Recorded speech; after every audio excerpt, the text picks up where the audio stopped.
Good evening, everyone, and welcome to our first revision webinar. We're concentrating on the GCSE cohort tonight. We are extremely lucky to have three very knowledgeable speakers to help us. Never mind our children, us, we're the ones that need the help, I think, to navigate through the stresses of the exam season. As those of us who've already had children who've done public exams know, it really is extremely stressful. So I'd like to just take a moment to introduce you to our speakers. Firstly, we have Murray Morrison. Good evening, Murray. Hello, hello. Hi. And Murray is the founder of Tassomai, a really innovative ed tech business. And Murray is also a super tutor. Now, you'll find out what that means a bit later on. Secondly, we have Lucinda Miller. Good evening, Lucinda. Hi, everyone. Hi, Lucinda. Lucinda is the founder of NatureDoc. She's done wonders helping many to understand the vital connection between our gut and our brain, amongst many other things. And thirdly, we have Alicia Drummond. Good evening, Alicia. Hello. Hi, Alicia, founder of Teen Tips, who has done so much to help young people navigate through the challenges of life, of which there seem to be an awful lot lately. Anyway, this will largely be an informal discussion where our experts will try and answer as many of your questions as they possibly can. So do use the Q&A section to send over your questions as and when you think of them. But I'm going to start by asking each speaker just to say very briefly a few words about themselves and their businesses as a way of introduction. Murray, if I could start with you. We're all dying to know what actually a super tutor is, because it sounds very important. I'm not sure myself. It's a label that's somehow been stuck to me. Well, I was, in the time that I was setting up Tassomai as a company and the time preceding it, I was a teacher and a tutor, and I worked with families all around the UK and all around the world, really particularly focused on helping their children prepare for GCSEs and the common entrance and A-levels.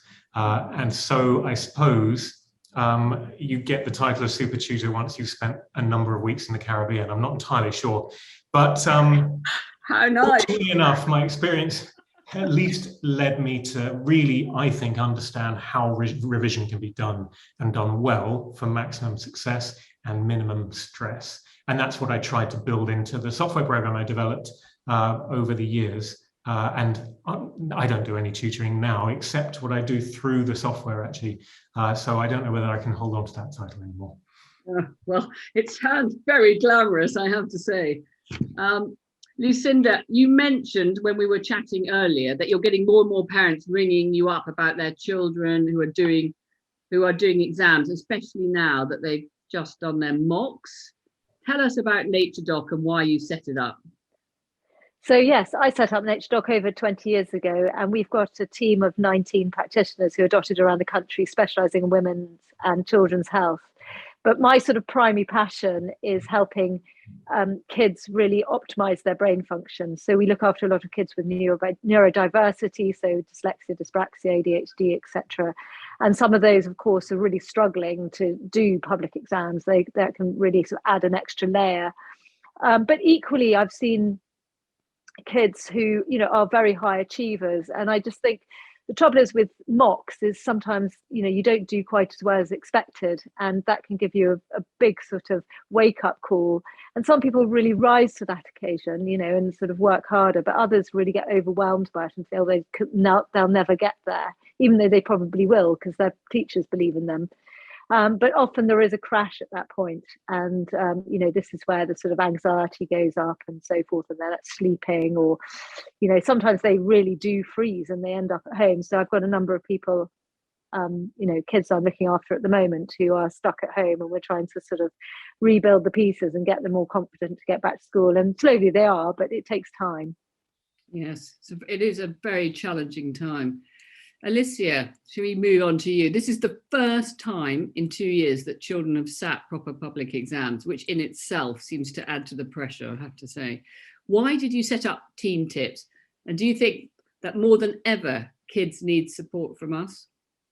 Yeah, so, well, I set it up originally because I'm an adolescent psychotherapist, child and adolescent therapist, and you sort of pretty quickly worked out when you're working with the young ones that actually if we tweak some of the environments around them, half of them might not end up in therapy to start off with. So we started off just helping, parents and schools to create the environments which allow them to flourish. And we've done it in lots of different ways, on-site talks, but we now have a kind of whole wellbeing hub for schools, which has proved really helpful. And I think you're right that this is a particularly challenging year, not just because they haven't done any public exams, but also because they haven't got the ones that are that bit older than them saying, oh, don't worry, it's not as bad as you think it's going to be. So they haven't got the reassurance above, they haven't got the experience.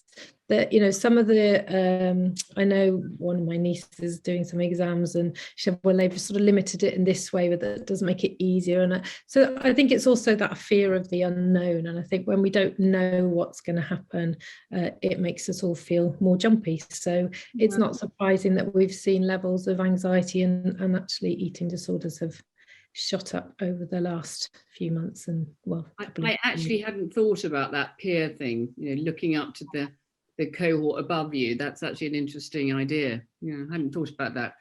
Anyway, thanks all for that. Shall we just kick off then with some of the discussion topics that we've picked out for tonight?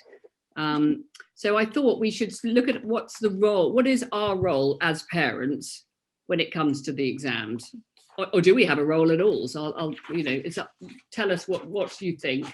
Shall we start with you, Murray? How can we help practically as parents? Yes, and a very good question to start, really, because it's the crux of the whole thing. I think my answer I'd start with a negative or a converse point, which is, I think parents feel that there's an enormous pressure on them to be able to help directly by knowing the answers, by knowing the subjects and the materials. And so often with families I worked with, I'd be brought in to help and the parents would say, well, I can't help, I don't understand anything about maths, or I'm a complete duffer at geography. Know that feeling. Yeah.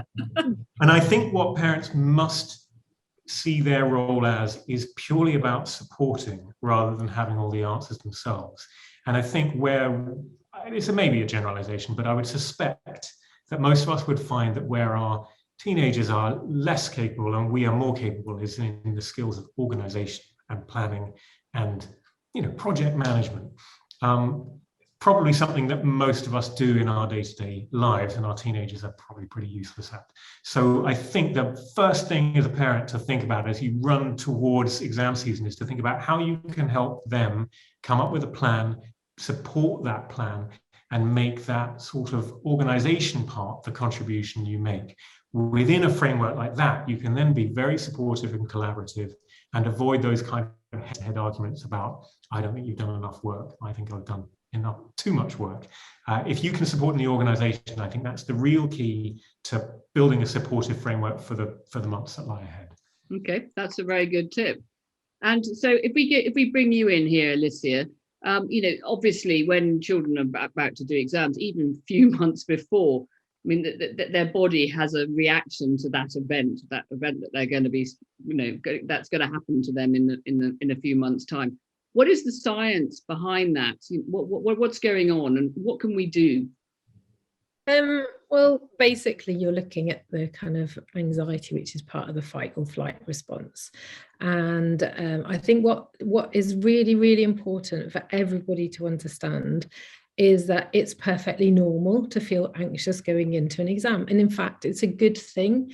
So what we call situational stress, which is when we've got something coming up that we know we're going to have to rise and perform, we're better off feeling moderately stressed because our brain literally grows to overcome the challenge ahead. So I always put a little ruler up for them, and I'll say to them, this is 0 and this is 10 in terms of how stressed you feel. Where would you put yourself? And you always get some who are kind of too cool for school and they're like, totally chill down here. And then you get the ones right up here who are like, I don't think I'm even going to be able to walk into the room. And I said, well, actually, you two need to meet each other just before the exam, because you need to be more stressed and you need to be less stressed. And the ones that are probably going to perform the best are actually the ones that are sitting somewhere here in the middle. Yeah. So not fearing the fear of the exams, I think, is really important. I think as parents, we can really help them to understand that it's perfectly normal, to feel that sense of rising kind of, can I do this? but it is not a bad thing to experience some stress as well. So what I think you're sort of saying, some of them need to be revved up a bit, and others need to be like, it's okay.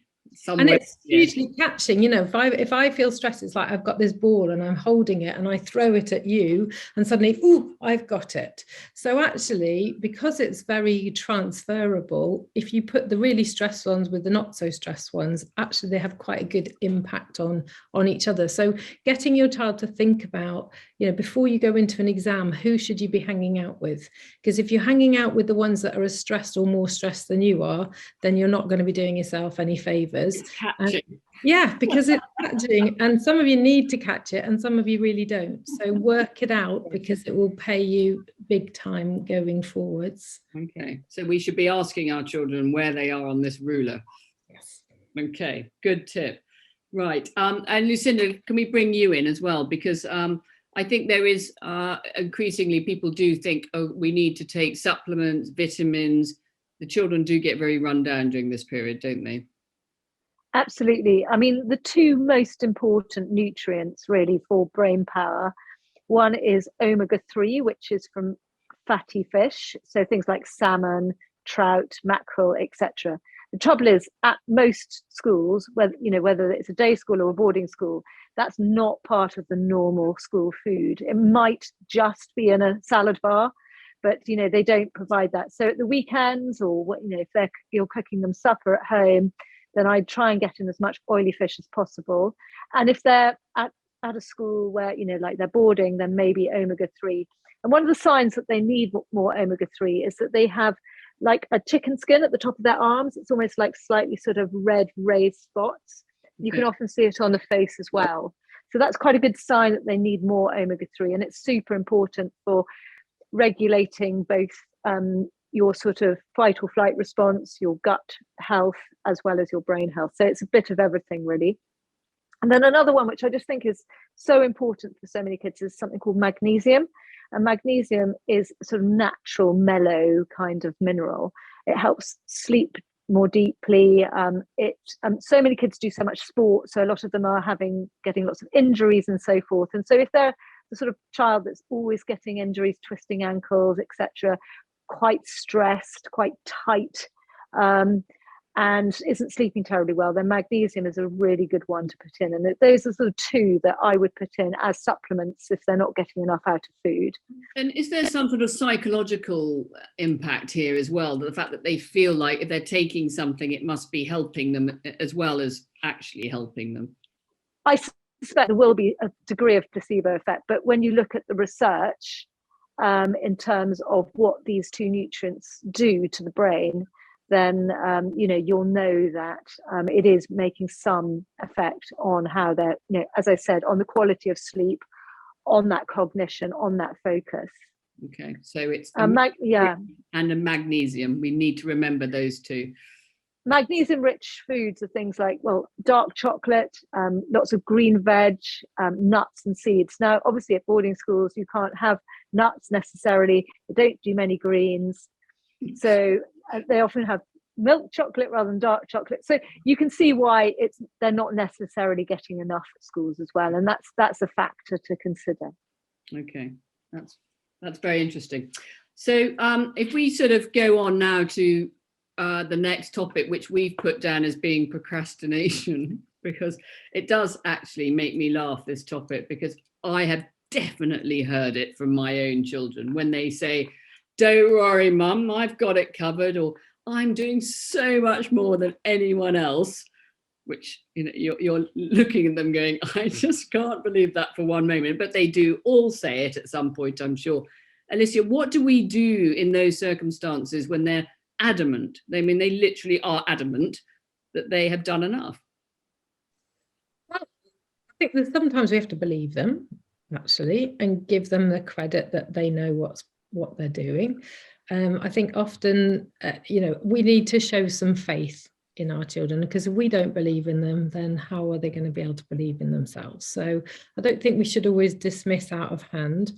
because you're only seeing the kind of tip of the iceberg when they're at home, because most of the work is done at school. So we don't want to completely overload them.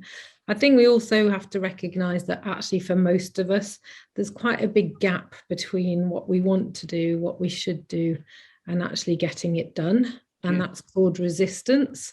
And, it pops up in lots of different ways. So sometimes it can be really helpful to dig a bit deeper to find out what it is that might be stopping them starting, and for some it's the fear of failure, for some it's the fear of success, actually. So if you understand what that resistance is about, then we can start to help them make little changes that will get them moving forwards. But don't always think that they're spinning you a yarn, because I don't think that's necessarily true. Try and remember that one. So if we bring you in here, Murray, I suppose there's a number of children who will be thinking, oh God, I really need to get everything done now. I've got my exams next term and it's not very far away. But there are a lot of children who think it's not until next term. I've got lots of time. But what really should they be doing at this stage? I think, I agree with what Alicia just said, really.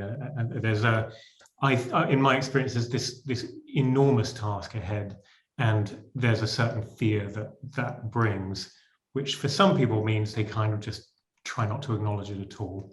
How do you eat an elephant? Well, one bite at a time, basically. You've got to try to start getting some momentum going, and that can get rid of the fear to some extent. So between now and the Easter holidays, particularly if your children are at home with you and you've got the chance to sort of talk to them regularly, I think really this is the chance to be strategizing and planning and helping them to do so. To answer your earlier question as well about that kind of argument with your children as I've got it covered, and you think they haven't done enough, it's very hard to have any kind of meaningful conclusion to that argument unless you have a concrete frame of reference. And so the most valuable thing I think children or their parents all together can do is to spend a little bit of time at this point looking at really what the challenge is ahead. What does the exam require? What does the specification, the syllabus say you need to know? And where do we stand with that all? Because if you can measure where you're at with it, whether that's I know this or I don't, or I just feel confident and good about this and less so about that. If you've got sort of measurable points about where you are now, then you can track, well, are we getting towards our destination? Can we do this piecemeal, bit by bit, and start to feel better about how things are going? That eliminates fear, but it also means that argument of whether you're doing enough or not can be framed around something concrete. Where are you now and where do you want to go? And I think that means you start to be on the same side of the challenge, working together, instead of challenging each other as an argument that has no conclusion until the results come, of course. And as so often happens in stressful situations, let's face it. I think one of the girls in the office has asked this question as well previously, but she said, owls and larks, Lucinda, I'm going to come to you on this one. Is there such a thing? Does it actually exist? And does it have an impact on their learning? So a lot of people are very adrenal, as was mentioned, this sort of fight or flight, and they often do much better in the evening. They sort of wake up. And some people have more of, they're not necessarily got a thyroid condition, but they're more thyroidy, which means they tend to be more sort of slow and low in the morning. So it's important to sort of get a measure of what is right, and it's probably fairly genetic. So you'll look and you also see what's been the pattern with your child's sleep over since they were little, because very often they could be a child that finds it difficult to get to sleep and difficult to get up in the morning, or vice versa, conks out early but wakes up early. So you can probably see that already in your child and measure that. And I wouldn't want to change it too dramatically. I think it's important to slightly go with their flow, but also equally, if they are a night owl, is to get them into bed a reasonable time and not let them really stretch it. Things that can sort of perpetuate that difficulty of getting to sleep is screen time. And obviously once they've stopped revising, they'll be on their screens ready to be, to communicate with their friends. But I know that they go, oh God, everyone's got their screens, but actually if you can take it away from them somehow an hour before they go to sleep, that will help them make melatonin, which will help them wind down, get to sleep. And then in the morning when they do get up, get them outside, get some light in their eyes, because that again will help to build that melatonin to help the sleep patterns. Because there is some evidence, isn't there, that teenagers, and we're talking GCSE here, so they are teenagers. Yeah, sure. They don't actually wake up at, and they're not able to perform at their peak performance early in the morning. I mean, I don't. I mean, obviously, I'm not an expert, but my experience is along those lines. Yeah, it's usually they're night owls. They're usually up late and wake up late. And that's okay. There has been a lot of research done into teens needing that late sleep. It's just their kind of pattern.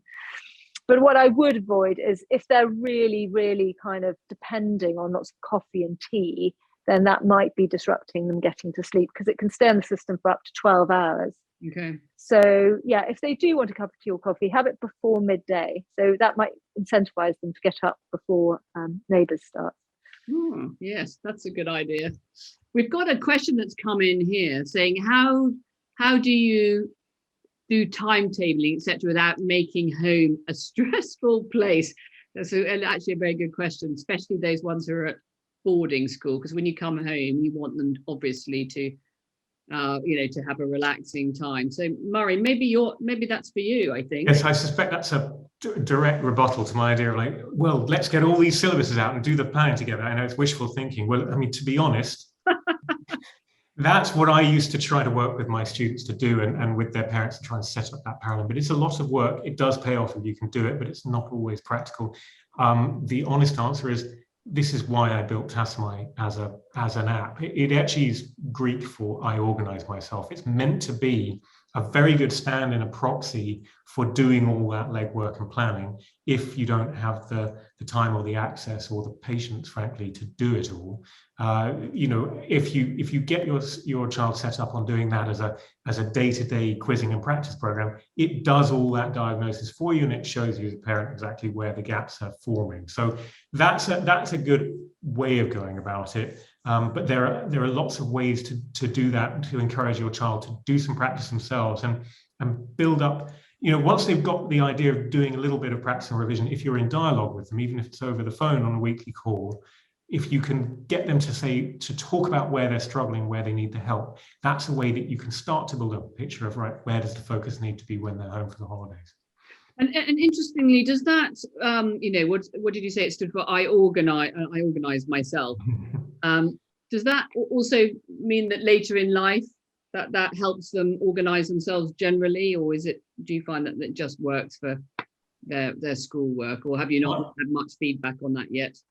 I have actually, and I do believe it's the case, and not obviously for everyone in all cases, but I think something that's so rarely taught in schools, I think it's getting better, but that in my time wasn't taught, was really how to develop good skills, how to develop good practical skills for life, for your working life as well. And I think if you can embed certain practices that build in the idea of planning and organization and working smart rather than just working hard, though both is ideal.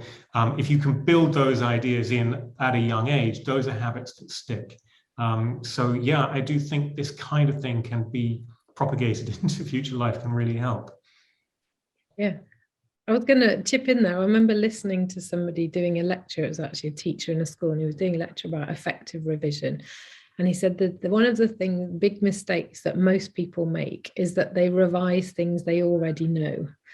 Whereas where you want to start is where you don't know. So if you're picking a topic, write as much as you know about it, and then go back and look in the book and see where the gaps are. Because if you already know it, it's already in your long-term memory, and that's going to stay there. The gap is where the bits that you don't know. Oh, I see. So when they already know it, but they go over it again and again just to ensure that they do. Is that what you're saying? Well, it's more that I think they feel confident with that. So then they feel like, oh, look, I'm making really good progress. But actually, what they're missing is the fact that this is already in your long-term memory. You've kind of nailed that bit already. If you want the marks, the bit you want to look at is what the bits that you've forgotten, because they haven't got into your long-term memory. I think that's right, isn't it, Murray? That's absolutely the case, and that's where what you were saying before about stress and confidence is such a big factor. That if if a kid is less confident, they're going to be far more likely to lean towards the things that help them feel good about themselves in the challenge, and hide from confronting the things they're struggling with. That's so easy, and that's why it's such a battle sometimes. Yeah, and that's why that kind of aspect of planning, even if it's just conversations, where do you feel confident and where do you not? And develop some kind of conscious, we call it metacognition in the education area, but some kind of idea of like engagement with where you're struggling and where you're improving, and how the work you do is changing those things for the better. All those conversations can drive your child towards a little bit more success by confronting those areas where they're weaker. So this is on this very subject, we've got a question coming for you, Lucinda. It's saying, one for Lucinda, perhaps. It says, should you wake them up at, say, 10 a.m. to develop a routine time of waking up every day, or let them sleep until midday when they come home at the weekends? Well, I think that, yeah, I think when it's a day where there's zero pressure, it's absolutely fine to let them sleep in. But maybe you have, I think in the holidays, it's not realistic to revise every single day. There will be things that are going on. Maybe you're going to have a social thing with the family, or be courses or other events going on. So, I think that it's good to say, well, on the days that you're going to be doing your focused revision, I'd like you up by 10. Yeah. Because then we can get that over and done with, and then you can, whether they're playing tennis or going for a swim or whatever they're going to do, or going shopping, or whatever they want to do, they've got that as an incentive. So I just think you just gauge it. And I think, but at the weekends, if they've been boarding, they're exhausted, and just, those are not necessarily days that they need to revise. It's more in the holidays, I think, when you get into that routine. Okay, well, that's good advice. So some days, yes, and other days, yeah, let them lie in. I think they'll be pleased to hear that. I think this all leads us on very nicely to planning. And actually, while we're with you, Lucinda, why don't we just talk about this idea that some children say, and I have to say that I think I was guilty of this myself at that age, that I thought I could cram everything, a lot of things in the night before, because my short-term memory was so much better than my long-term memory. Is that a thing? Unfortunately, cramming is not a thing particularly. You might think so, but you're someone who has probably spent, you've been taught that thing so many times, you've revised it so many times, that it will be there in your long-term memory. And that it's quite good to do that preparation beforehand if possible. Yeah. Okay. And in terms of memory, is there anything one can do from a, supplement point of view, or anything like that? Why do some people have so much better memories than others? Well, there's one thing which I've obviously mentioned, omega-3, which is super important, but this is really, really important. I talk about the gut health so much in my practice and on my social media and so forth. And essentially, there's a really important gut bug called lactobacillus, which is in yogurt, it's in kefir. And it helps to make something called acetylcholine. And acetylcholine is the hormone in our brains that helps with working memory, processing, learning, and self-regulation. So if you think it's a child who has got not particularly good memory, not maybe having learning issues, but also difficulty self-regulating, as in, oh yeah, I'll cram it at the end, rather than getting organized and thinking ahead. So it's good to bolster that lactobacillus, and that could be through lovely Greek live yogurt, or this kefir, which you can buy in all the supermarkets now, and you've got different flavors, so they don't have to just be plain. You can get strawberry or mango or whatever. But also, if they've been on lots of antibiotics, or they've been dairy free, then I would suggest that they go on a probiotic that has lots of lactobacillus rich strains. So something like Biocult or something like that. Okay, very interesting. But there seems to be a common theme coming through, which is it's I am organized. Is that what Tassomai actually, is that what it means, Murray? Sorry, have I got that right? Yeah, absolutely. Yes. Okay, so I'm getting this theme that you need to be organized in order to sit these public exams. But so, Murray, what do you think the children need to be doing in terms of actual revision now? I mean, what would you recommend? If you say they should be planning it. What is it? 1 hour a day? Is it 2 hours? Or is it depending on the child? What's your view? I think it really does depend on the child, and I really agree with what Lucinda was just saying before as well. That about getting up early or not, that balance is so important. You know, there are plenty of children out there who are, I think, probably working too hard and getting too stressed and not giving themselves enough time for balance. So it really is a kind of horses for courses situation. And I think the key thing for me is always, I keep going back to it, but if they've had that conversation, you've had that conversation together about where are you at with it now? Do you have, I mean, mocks have come up, so you'll probably have some sort of benchmark of where they're at and where do you want to go? Can we put together a plan of how much work you really need to do to get there, and pace yourself? I think that's really important. People often talk about the brain as being a muscle, which annoys me because it's demonstrably not, and you lose marks in the biology exam for a start if you say that. But it's a useful analog, and you know, you mentioned cramming. And we talk about the kind of revision techniques and what they can be doing now. I always advocate little and often. And just like building up muscle, going to the gym, doing that kind of calisthenic work of little and often over a long time is what builds strength and health. And in the same way with the brain, it builds neural pathways and makes you better at remembering stuff if you're practicing memory.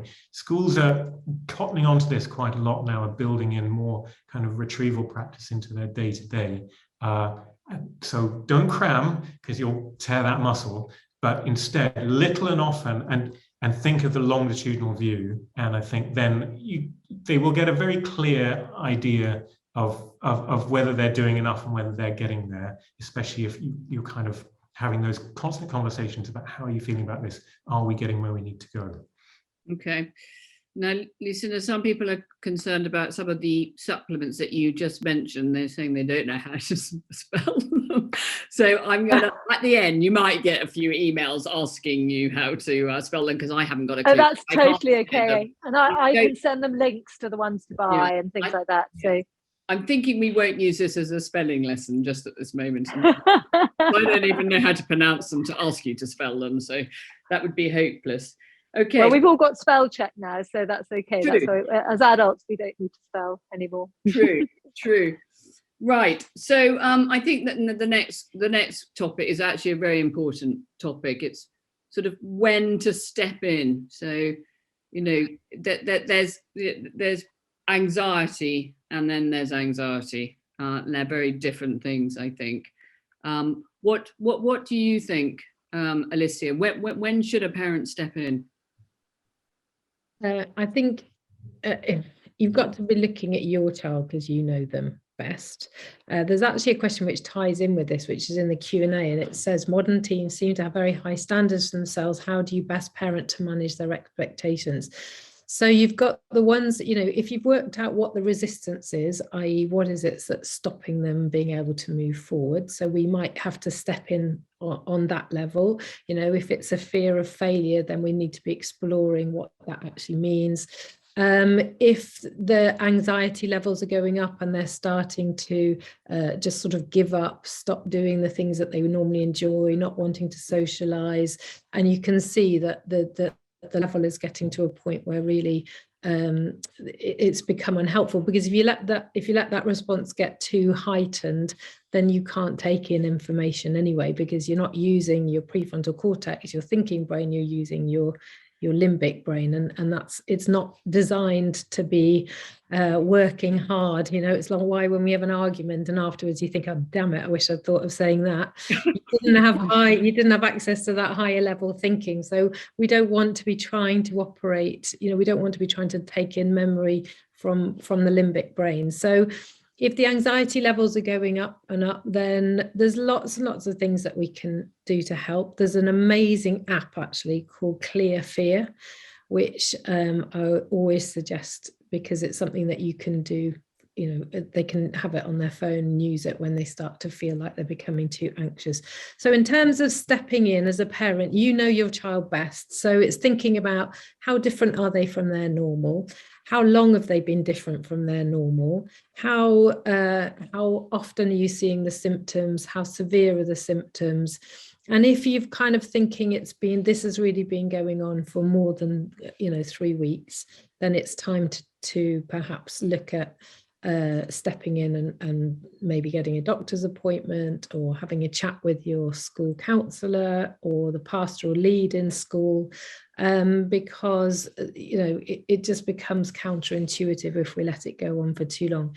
If you've got the ones that are putting themselves under too much pressure, then actually the most important thing that we can do as parents, and I think this goes across the board, but particularly for these ones, is the making sure that we focus our attention on the process, not the outcome. So rather than focusing too much on the grades and the passing, we're talking about, you know what, if we get the journey right, the rest of this will take care of itself. So you're going to put yourself under a huge amount of pressure if you're constantly got your eye on that end goal. Let's wind it back and let's just do the steps that we need to put in place now, because that will massively reduce the amount of pressure that you feel. Because to be honest, you can do all the right things, and on the day you just have an off day. I remember one of mine going into French A level vomiting, and you think, well, this isn't going to go well, and it just happens. That stuff happens, and if you're so fixed to the result, then actually it can feel like an absolute catastrophe. But there's always an opportunity to and it happens in life generally, so it's just one of the things we have to learn, the resilience, I suppose. Yeah, but I think we can help if we focus on the journey, not the outcome. Okay, good advice. So Lucinda, we can just go to you. I mean, I think this year there is a huge amount of anxiety amongst this cohort. We're seeing that manifest itself in lots of physical ways, eating disorders, skin problems, and so on and so forth. And I'm sure you've seen a bit of that in your clinics, etc. So what's your advice to parents? Is it like you should step in early? Do we try and catch it quickly? Do we just reassure them? I mean, obviously depending on how severe it is, but what's your advice generally to parents? So really it's just to say, well, what can you do? And that is to feed your children very nourishing foods. So whether that's filling their tuck box with really good stuff, it could be some, dried mango, biltong, could be some munchy seeds or something like that. And then when they are at home, just making sure the fridge is just full of really good, nutritious snacks and so forth. So there's always something for them to eat. Because even if they've got an eating disorder, if you've got good things in the fridge and you've also fed them 3 really good meals a day, they're more likely to feel better in themselves. Yeah, so it's all about feeling good about yourself. Sure. And it's about just saying, how can I get more nourishment into that food? Can I grate in a carrot? Can I add in some beans? Can I add in some nut butter? Can I add in some oats? It's all those sort of nutritious foods that make such a difference. So it's just trying to think, rather than just buying a packet of biscuits as a distraction from the revision, is to bake together or get them to bake because they love it.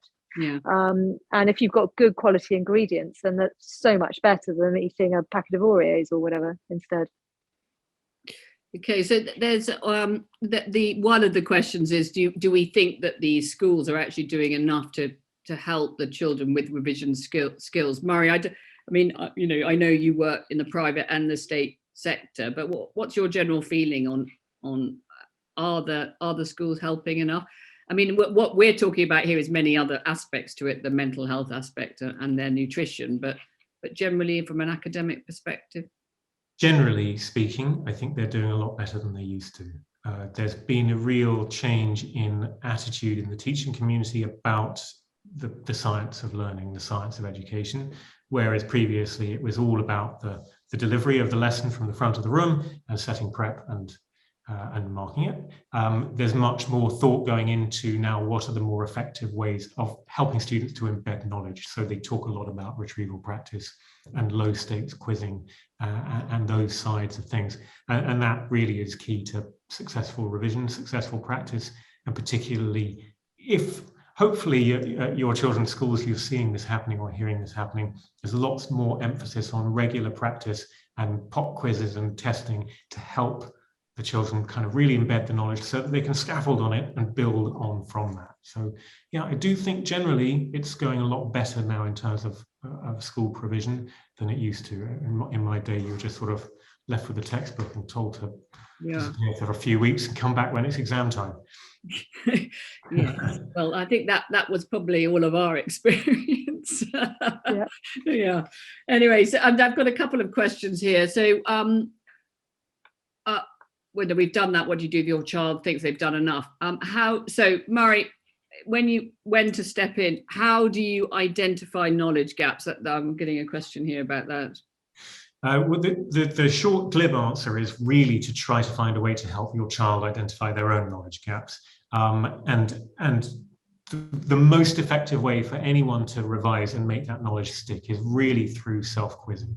Through, if you've got a page of notes you've got to learn somehow, then to scan through that and jot down a few notes, put it on a flashcard, and then hide that or turn it over and ask yourself the questions, the answers revealed on the back, and do that periodically over time. So lots of research, and I'm mentioning, teachers are taking much more interest in this, says effective learning comes about from spaced retrieval practice. That is, testing yourself on something and getting the feedback immediately. Did I get it right or wrong? And can I put a line through that if I'm confident I know it now? But doing that not just today, but doing it tomorrow and then next week and then next month. So spacing it out, coming back and revisiting things. That's something that obviously we've embedded completely into the core of the software we built, but it's equally doable with a pack of flashcards.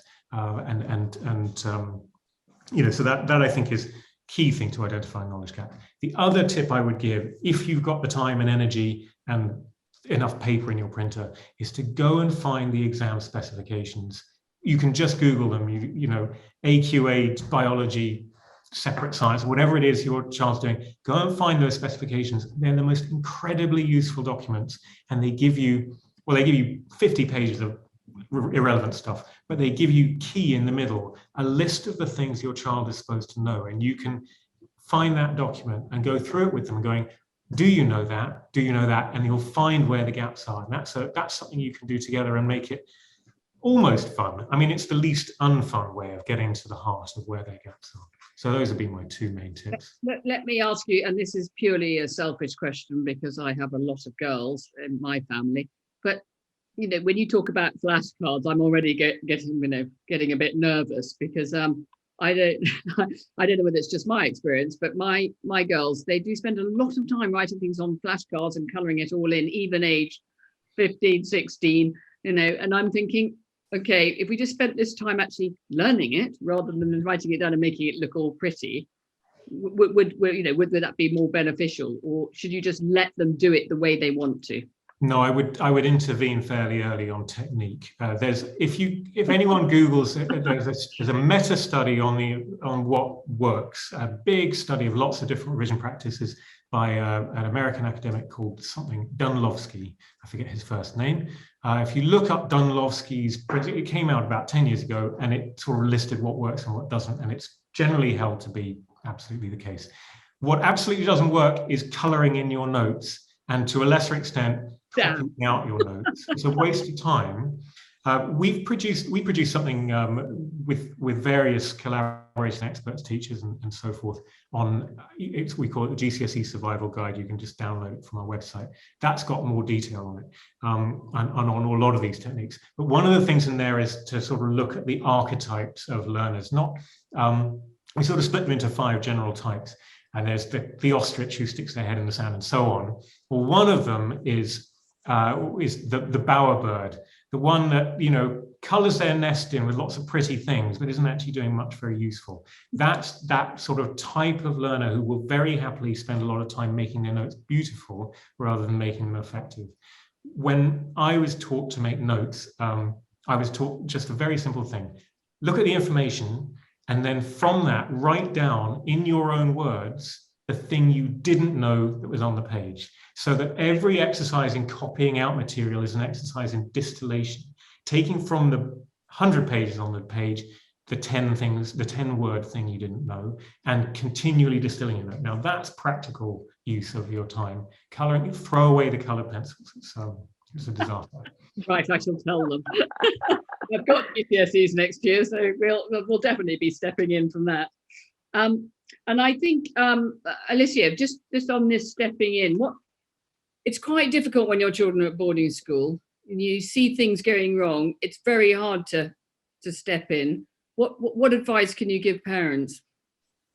Well, it's actually quite interesting because it ties in with what Rena's saying in the Q&A. Shouldn't schools already be helping learners? And I think there is part of that thing that actually, you've invested emotionally, financially sometimes in the school, and we have to believe that they know what they're doing, because they do most of the time.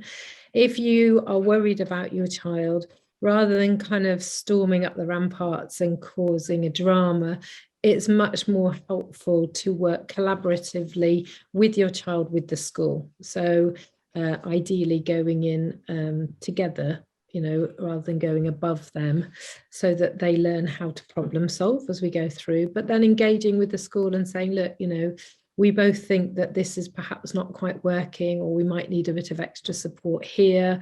What do you think's available? What can we all do? So that we're working, the best environments for kids are where school and home are closely aligned. Yeah. So I don't think playing the blaming and shaming game ever gets anybody anywhere. We're much better off saying, look, this is where we all need to get to. We're a team. How are we going to get there? Okay, that's good advice. And Lucinda, I presume that when you send supplements and things back with children at boarding school, etc., that they're very open to all of that. Are they good? Mostly every school's slightly different. Some the matron would have to keep, but I think by the time they get to GCSEs, normally they're allowed to keep them in the dorm, so it's absolutely fine. And we have an online shop called NatureDoc Shop, which stocks a lot of these supplements, and we very often will be sending them straight to the boarding house, straight to the child's house. Yeah. And do you find that children develop sort of nutritional problems more during exam time? I mean, I'm not sure nutritional problems is really the technical term, but you know what I mean. Are you seeing that during this time of stress that you get a lot more problems, acne or other things that might happen to children? Oh, for sure. The skin usually really breaks out because they're often craving sugary white things, especially at boarding school, because that's probably all they've got. There's the bread and jam in the boarding houses, etc. But hydration can make a massive difference to skin. So I sometimes say, if you can't do anything else, just drink lots of water, and that's really important for the brain too. I think the immune system can take a bit of a nosedive, and obviously this year has been tough on everybody immune wise. So if they are flagging with their immune system, lots of glands up and things like that, then I would go in with lots of vitamin C and probably some zinc, because that's and if they get a virus, is to go in with elderberry. So those are things that can sort of help them be a little bit more resilient if they are prone to these sorts of things. And do you see actually on the day of exams, I always think that's just the worst nightmare, someone's feeling ill. Do you see that is that quite a common thing, that people get ill on the day? Is that just nerves? I think that most people are fine, actually. It's usually afterwards. So yeah. I think it's often the collapse afterwards. All they want to do is party with their friends, but they've got tonsillitis or whatever, yes. Something, pops in. So I think it's usually afterwards. People usually rise to the occasion. Occasionally, like Alicia's child, that was really unfortunate, but it's not that common. Okay, thank goodness. Your poor child. That didn't sound like a very nice experience. And I suppose we've just got time to fit in our final topic, which is setting them up for success. And I suppose maybe just if we could. So here we're sort of trying to wrap it all up in simple terms. So Lucinda, can we start with you? So the importance of looking after yourself if you are the student as opposed to the parent, obviously here. So it's really prioritizing sleep, prioritizing hydration, getting some fresh air every day, hopefully some exercise as well, and just choosing really nourishing food and snacks. Okay. So we've got someone asking for your online store address. So I'm just going to say to everyone that if you have any questions, or everyone's details on this webinar are on our website, you can I'm sure they will be delighted if you email them directly, says Tanya. But you know, do get in contact if you have any questions like that after the webinar. So Alicia, can we give these the parents some reassurance that their child, you know, how do they help calm the nerves on the actual morning? Is there anything they can say or do that will help, or do you just let it run its course? I think on the actual day, usually they've gone into battle mode often at that point. So actually, usually it's the night before, the day before, that's the worst, because you're not quite there, but you're nearly there. So I think, you know, by that stage, it's just saying to them, look, you know, you've done as much as you possibly could. The best thing you can do tonight is to get a good sleep, because we all know that lack of sleep has a much worse impact than a few extra tips that you might pick up with some late night cramming. Let's have a really nice supper together. And tomorrow, you know, it's your opportunity to show what you know. And if it goes according to plan, fantastic. And if you crash and burn, well, you crash and burn. We'll pick up the pieces either way. And frankly, you know, you are more important to me, and I love you more than any set of results that you're ever going to walk away with. So let's just get it over and done with, and then rock on down the road and do something fun over the summer. So we've just got a question about sleeping, and I know it is actually a real problem for a lot of these kids. And it's, you know, if they are a warrior and regularly struggle to sleep, how do you reassure them that they'll be okay even if they aren't sleeping? Because presumably quite a few of them actually don't. Well, I think that's another, you know, we've got actually quite a lot about sleep on the Wellbeing Hub. So there's a few experts there that can give you some tips. But I think it's the, you know, just don't make, if they're worrying about Yes. sleep, then let's not make it even more of a big thing by going, oh my God, you really need to get a good night's sleep. Instead, actually, you know, how do you find is a good way to relax? So that could be listening to a guided meditation as you're going to sleep. One of mine used to go to sleep every single night listening to Wind in the Willows. So those kind of distraction tapes that actually you've heard it so many times, you know the story so well, you don't really need to listen, but it just takes your mind off in a different direction. Yeah. I think anything like that can be really, really helpful, but don't make it into a drama, because that will just heighten their anxiety on every level, and that's not going to be helpful. Okay. So Murray, just turning to you, because I know that you're clearly not going to say that you need to do anything the night before, because yours is all about planning and getting organized. And so what would you say? What leads to success? Well, I think you've already sort of preempted me. I have nothing left to say. No, I think that is key. You know, if you look at how you know, aside from the academic side of things, you look at how you know, elite athletes and tennis players and runners and so on prepare for the big day. They'll train, sure, they'll train day in, day out, but on the day before the big event, they'll have a rest day. And I think that's really important, not only so that they can meet the challenge with energy, but also that's somehow baked into their preparation. Then they know they've got to do the preparation beforehand, so they've got time to rest and then bring it on the day at the best of their ability. So I think that's really key. The other sort of thing that was sort of occurring to me as I was listening to everyone speak was, you know, this idea I subscribe to quite strongly of growth mindset.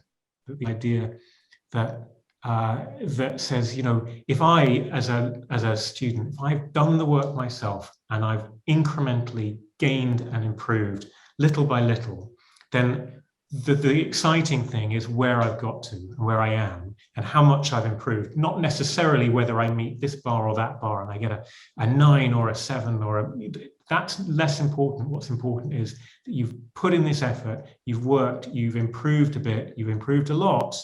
And what you end up with is something you can be truly proud of. And not only does that hopefully address some of those anxieties, it's also something that I think children can feel that they're working towards day in, day out, that they feel those incremental gains and that they've built something that prepares them for success in the future. You know, if they've done this work and done it themselves, then the result they get is a step on the way to wherever they're going to go in life.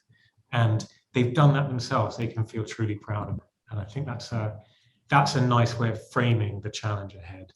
rather than just being obsessed with the result and allowing that to be the cause of anxiety. Okay, well, that's such a lovely thought, I think, to conclude on. But just to say that we have got a question about Tassomai. Is it something that just the schools have or can get access to, or can individuals access your app? Both are possible. We do get bought by schools for all students, not so much in the private sector, but it's absolutely something that people could subscribe to as a sort of monthly service. So all things are open, and just have a look on our website. It's all there for you. And also, if you do want to have a look, if you want the contact details, do go to the School Nurses website, and you'll find everyone's details on there. But I think we should conclude that. I just want to say a really, really big thank you to Mari, Alicia, and Lucinda. Honestly, so kind of you to take this time out. It was really, really interesting. And do get in contact with any of them if you have any questions. I'm sure they'll be delighted to help you. I suspect they're pretty busy at the moment, but I'm sure they'll be delighted to hear from you.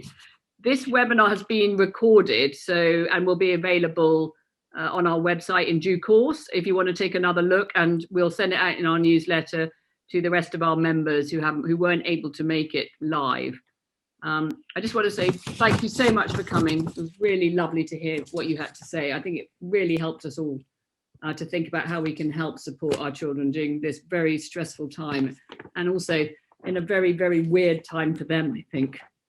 But thank you, and good night, everybody. Good night. Thanks. Bye. Bye. Thank you. Bye. Hi, Ash.